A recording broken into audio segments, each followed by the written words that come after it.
Friends, तर मी पूनम संकपाळ स्वागत करते तुमचं माझ्या यूट्यूब चॅनल ज्याचं नाव आहे माझे सासर. तर आज सकाळी सकाळी मस्त आम्ही सकाळी सकाळी म्हणजे पहाटेला 5 वाजता उठलेलो आहे आणि मस्त अशी आज तयार होऊन निघालेलो आहे. तर आज मी घातलेली आहे ही मस्त अशी साडी म्हणजे ही मी का घातली, कारण मला जास्त साडी घालायला आवडत नाही, कारण खूप इरिटेट होतं. त्यात नायरा मांडीवर बसणं वगैरे हे सगळं असतं आणि लांबचा प्रवास असल्यानंतर तर मी साडी घालतच नाही, मी ड्रेसच घालते. तसं मला साडी नेसायला आवडतं, पण जास्त वेळ नाही. मला थोड्या वेळ घातली त्यानंतर ठेवली, त्यानंतर मग असं वाटतं की कधी काढेल कधी ड्रेस घालेल, त्यामुळे मग मी जास्त करून साडी नेसत नाही. तर नेहमी विचार केला, नेहमी तुम्ही मॅक्सी आणि ड्रेसमध्ये मला बघता, तर विचार केला चला आज साडी नेसले तर काहीतरी आपण पण थोडी स्टाईल मारूया, आपण पण दाखवूया की मी साडी नेसल्यानंतर कशी करते. तर मेकअप काही जास्त म्हणजे काहीच केलेलं नाही, जस्ट फक्त लिपस्टिक लावलेली आहे आणि तोंडाला पावडर वगैरे लावलेला आहे. त्यानंतर इयरिंग्स चेंज केलेले आहेत, कारण साडी नेसली होती, त्यामुळे मग विचार केला की चला आपण थोडंसं इयरिंग्स पण चेंज करूया. तर त्यानंतर हेअरस्टाईल वगैरे मी काही केलेली नाही आहे, सिम्पल असं लुक केलेलं आहे, कारण ॲक्च्युली सकाळी सकाळी जायचं असलं की असंच गडबड असते. तर जायचं होतं 7 वाजता, पण निघता निघता वाजले 8. नायरा सकाळी 5:30 वाजता आंघोळ करून झालेली आहे, कारण मला साडी नेसायची होती, त्यामुळे सगळ्यात अगोदर मी नायराचंच आवरून घेतलं. त्यानंतर मग मी माझी तयारी करायला सुरुवात केली.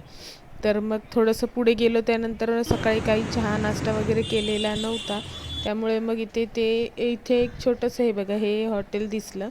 तर इथे मला असे पदार्थ चांगले दिसले, फ्राईड इडली वगैरे, कारण नायरा वडापाव भजीपाव असं काही नाश्त्याला खाणार नाही हे मला माहिती होतं, त्यामुळे मग मी उतरून बघितलं तर तिथे मस्त असे हे होते, खांडवी वगैरे, ढोकळा, फ्राईड इडली वगैरे असे पदार्थ होते. त्यामुळे मग मी विचार केला चला इथेच नाश्ता करूया आणि एकदाच आपलं रस्त्याला लागूया, म्हणजे काही टेन्शन नाही. कारण आम्ही जिथे चाललेलो आहे तिथे त्या ठिकाणी पहिल्यांदा चाललेली आहे.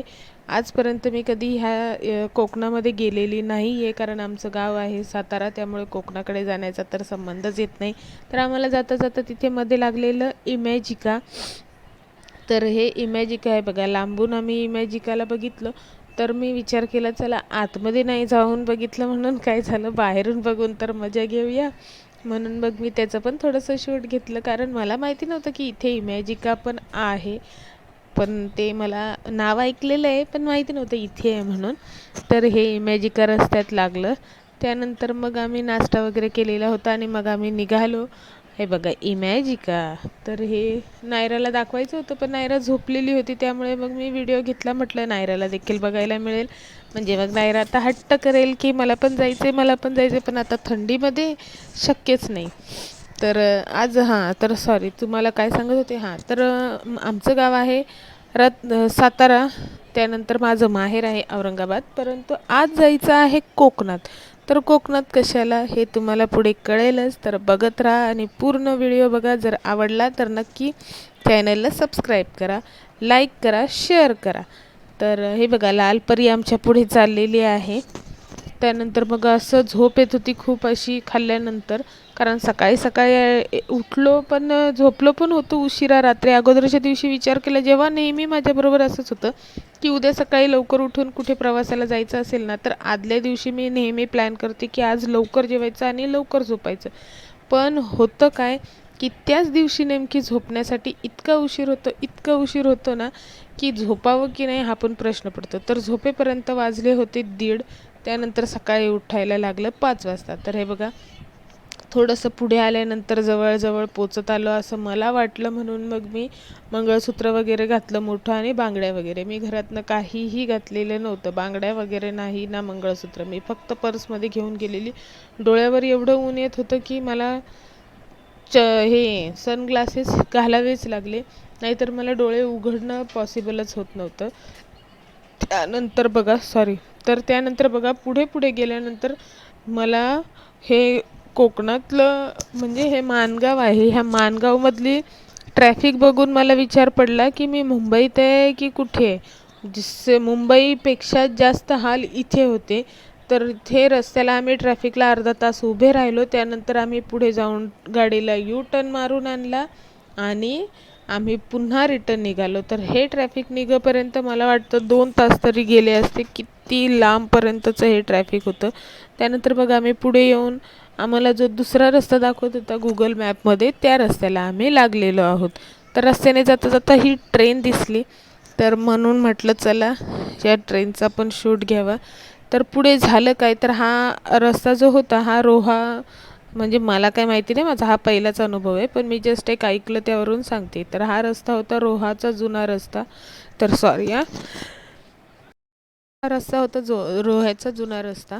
तर ह्या रस्त्याला आम्ही ह्या रस्त्याने आम्ही निघालो. पण मग आम्ही पुढे गेल्यानंतर असे फसलो तर पुढे जाण्यासाठी रस्ताच नव्हता. एकदम भयानक असे जंगलामध्ये अडकल्यासारखं झालं. त्यानंतर देवाच्या कृपेने आम्हाला 2 मुलं मिळाली, ते फक्त तिथे चाललेली होती. ते नदीत चाललेले होते पोहण्यासाठी, पण त्या मुलांनी आम्हाला रस्ता दाखवला. तर खरोखर मी त्या मुलांची खूप खूप आभारी आहे. नाहीतर खूप पश्चाताप झाला होता की पुढे जाण्यासाठी रस्ताच नव्हता आणि मागे पण गाडी घेता येत नव्हती, कारण ती एकदम अशी छोटीशी पायवाट होती आणि त्या रस्त्याने आम्ही चाललेलो. पण खरोखर ते देवासारखे ते मुलं आले आणि आम्हाला त्यांनी रस्ता दाखवला. त्याबद्दल मी खरोखर त्यांची खूप खूप आभारी आहे. तर खूप दिवसात व्हिडिओ आला नव्हता, म्हणून म्हटलं चला आज ट्राय करावं आपला, कारण की काय झालेलं आहे की आवाजच नव्हता येत. आजच्या आवाजावरून तुम्हाला थोडासा अंदाजा येईलच की काहीतरी आवाजाचा काय प्रॉब्लेम होता. तर आवाजच निघत नव्हता. तर हे बघा इकडे आम्ही हे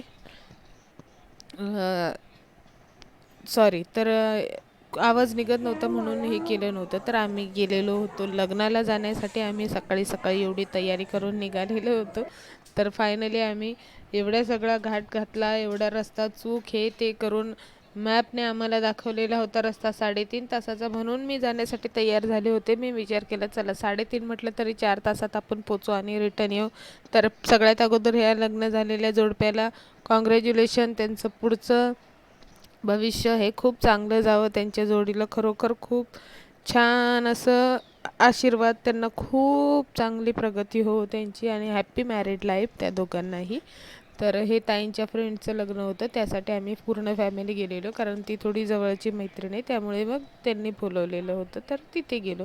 तर हे लग्न कोकणात होतं आणि ते त्यांच्या दारात होतं.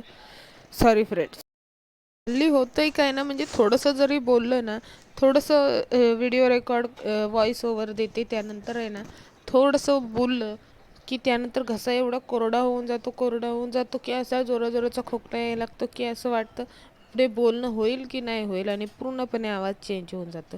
तर सांगत होते की हे लग्न त्यांच्या म्हणजे दारात होतं, हे त्यांचं घर होतं आणि घराच्या समोर जे अंगण होतं त्या अंगणामध्ये त्यांचं लग्न होतं. त्यांचं म्हणजे त्या मुलीचं लग्न होतं, हे मुलीचं घर होतं. तर मुलगा आणि मुलगी दोन्ही ओळखीचे असल्यामुळे आम्हाला लग्नाला जाणं भाग होतं. त्यामुळे सकाळी सकाळी आवरून निघालेली होतो एवढ्या थंडीत. तर खूप छान वाटलं लग्नाला जाऊन. खूप म्हणजे पहिल्यांदा कोकणात गेलो, म्हणजे माणगावच्या पुढे काहीतरी गाव होतं, हे सकलप किंवा काय ते आपला मसला. ॲक्च्युली मला हे गावांचे नावं माहिती नव्हते, पण रस्ता चुकल्यामुळे याला विचार त्याला विचार आणि मीच खिडकीच्या साईडला होती, त्यामुळे मला विचारावं लागत होतं की हे कुठे ते कुठे. तर आम्ही रस्ता चुकलो, त्यानंतर जो पुढे आम्हाला चांगला रस्ता भेटला तिथे मी ते शूट घेतलं. आठवण राहण्यासाठी मी विचार केला जाताना हे होईल म्हणून. तर लग्न झालेलं आहे आणि लग्नामध्ये आम्ही जास्त थांबलो नाही, गेलो. त्यानंतर लग्न पूर्णपणे पार पडलेलं, कारण आम्हाला वाटलेलं आम्ही स लग्न होतं 11 वाजताचं, म्हणून आम्ही सकाळी सकाळी निघालेलो होतो 7 वाजता. 7 नंतर आम्ही विचार केला 11 वाजेपर्यंत आम्ही पोचू. तर नाही, आम्ही पोचलो किती वाजता, दुपारी 2 वाजता. 2 वाजता लग्नात आम्ही पोचल्यानंतर मग तिथे गेलो तर सगळं काही झालेलं होतं. पाहुणे देखील गेलेले होतं, फक्त आम्ही राहिलेलो होतो. तर मग आम्ही गेल्यानंतर जेवण देखील संपलेलं होतं, पण तिच्या वडिलांनी आमच्यासाठी जेवणाची पुन्हा व्यवस्था केली, त्यासाठी त्यांचीही खूप खूप आभारी आहे मी. तर लग्नात मग आम्ही जास्त वेळ थांबलो नाही. जेवण वगैरे केलं त्यानंतर सॉरी तर जेवण वगैरे केलं त्यानंतर मग आम्ही रिटर्न निघालो, कारण की खूप भीती वाटत होती रस्त्याने. जेव्हा जाताना अडकलो त्यानंतर मग विचार केला आता जर इथे थांबलो आणि पुढे जाताना जर अंधारात आपण जर हरवलो, तर इथे आपल्याला दिवसा जर कोणी दिसत नव्हतं एवढ्या मोठ्या मोठ्या शेतांमध्ये, तर रात्रीचं कोण दिसेल आणि आपल्याला रस्ता कोण दाखवणार, कोण मदत करणार. त्यामुळे मग आम्ही जास्त वेळ थांबलो नाही. जसं जेवण बनलं तसं जेवलो. तोपर्यंत नवरी देखील आलेली होती. मग तिला भेटलो, आपलं थोडंसं स्टाईल मारली, फोटो सेशन केलं आणि लगेच त्यांना बाय बाय करून आम्ही निघालो. तर हा व्हिडिओ आहे दुसऱ्या दिवशीचा. घरी पोचलो तोपर्यंत हवा म्हणजे हालत अशी झालेली थंडीने आणि हवेने वगैरे, तर अजिबात काहीच करण्याची इच्छा नव्हती. येताना रस्त्यामध्ये चहा आणि बिस्किट वगैरे ते खाल्लेलं होतं, त्यामुळे मग पुन्हा काही मी चहाचा जेवणाचं हे केलं नाही, कारण कोणीच जेवणासाठी तयार नव्हतं. नायराने दुसरं खाल्लेलं होतं, त्यामुळे मग नायरा देखील तर हा व्हिडिओ दुसऱ्या दिवशीचा आहे. दुसऱ्या दिवशी सकाळी सकाळी उठून आपली सगळं आवरलं. त्यानंतर मग आपल्या ह्या काल घातलेल्या साड्या, काल मजा केली म्हणून आज सगळ्या धुवून वगैरे मस्त